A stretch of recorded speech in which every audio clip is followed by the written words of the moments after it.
கோயம்புத்தூர், திருப்பூர் மற்றும் ஈரோடு மாவட்டங்களில் விவசாயிகள் மற்றும் பொதுமக்களின் 60 ஆண்டு கனவு திட்டமான அத்திக்கடவு அவிநாசி திட்டப்பணிகள் ரூபாய் 1916.41 கோடி மதிப்பீட்டில் தற்போது நிறைவடைந்துள்ளன. இந்த அத்திக்கடவு அவிநாசி திட்டம் வருவதற்கு 1972ஆம் ஆண்டிலேயே முதலிலே வித்திட்டவர் மாண்புமிகு முத்தமிழறிஞர் கலைஞர் அவர்கள். இத்திட்டத்திற்கு 2019 அடிக்கல் நாட்டப்பட்டாலும் மாண்புமிகு முதலமைச்சர் அவர்கள் பொறுப்பேற்ற பின்னர்தான் குழாய்களை பதிப்பதற்கு தனியார் நிலங்களில் நிரந்தர குத்தகை மூலம் பாதை உரிமை மற்றும் நில கையகப்படுத்தும் பணிகள் துரிதப்படுத்தப்பட்டது. மேலும் தேவையான நிதி ஒதுக்கீடும் உரிய காலத்தில் செய்யப்பட்டதால் பணிகள் விரைவுபடுத்தப்பட்டு தற்போது மாண்புமிகு முதலமைச்சர் அவருடைய பொற்கரங்களால் தொடங்கி வைக்கப்பட உள்ளது. அத்திக்கடவு அவிநாசி திட்டத்தின் மூலம் கோயம்புத்தூர், திருப்பூர் மற்றும் ஈரோடு மாவட்டங்களில் 1045 ஏரி மற்றும் குளங்களில் நீர் நிரப்புவதன் மூலம் 24,468 ஏக்கர் நிலங்கள் நிலையான பாசன வசதி பெறும். தமிழ்நாட்டின் வரலாறாக தொட்டது துலங்க பட்டது விளங்க பல சாதனைகளை செய்து வரும் மாண்புமிகு முதலமைச்சர் அவர்களை இந்த சிறப்பான அத்திக்கடவு அவிநாசி திட்டத்தை தொடங்கி வைக்குமாறு நான் பணிவோடு கேட்டுக்கொள்கின்றேன்.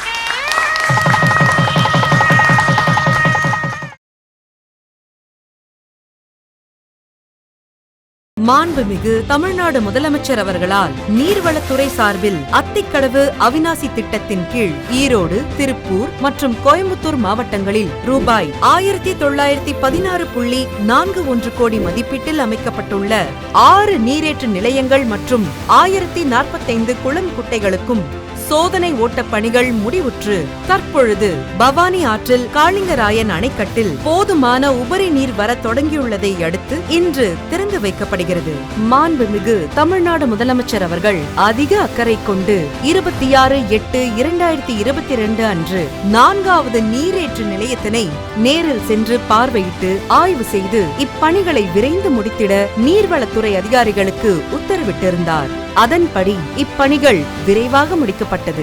இத்திட்டத்தினை செயல்படுத்துவதன் மூலம் பவானி ஆற்றில் காளிங்கராயன் அணைக்கட்டின் கீழ்ப்புறத்திலிருந்து ஆண்டொன்றுக்கு 1.50 TMC உபரி நீரை வினாடிக்கு 250 கன அடி வீதம் 70 நாட்களுக்கு நீரேற்று முறையில் 6 நீரேற்று நிலையங்களின் வழியாக நிலத்தடியில் 1065 கிலோமீட்டர் நீளத்திற்கு குழாய் பதிப்பின் மூலம் கோயம்புத்தூர், ஈரோடு, திருப்பூர் ஆகிய மாவட்டங்களில் வறட்சியால் பாதிக்கப்பட்ட பகுதிகளில் உள்ள மொத்தம் 24,468 ஏக்கர் நிலங்கள் பாசனம் பெறும் வகையில் நீர்வளத்துறையின் 32 ஏரிகள், ஊராட்சி ஒன்றியத்தின் 42 ஏரிகள் மற்றும் 971 குளம் குட்டைகளுக்கு என மொத்தம் 1045 எண்ணிக்கையிலான ஏரிகள், குளம், குட்டைகளில் நீர் நிரப்பப்படும்.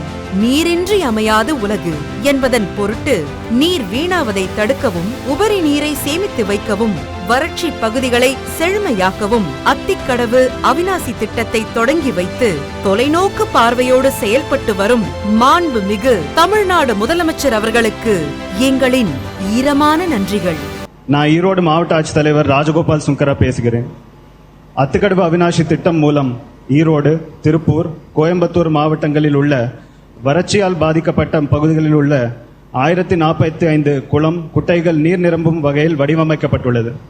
இதன் மூலம் 24,468 ஏக்கர் விவசாய நிலங்களின் நிலத்தடி நீர்மட்டம் உயர்ந்து நேரடியாகவும் மறைமுகமாகவும் வேளாண் நிலங்கள் பாசன வசதி பெறுவதோடு குடிநீர் தேவைகளும் பூர்த்தி அடையும்.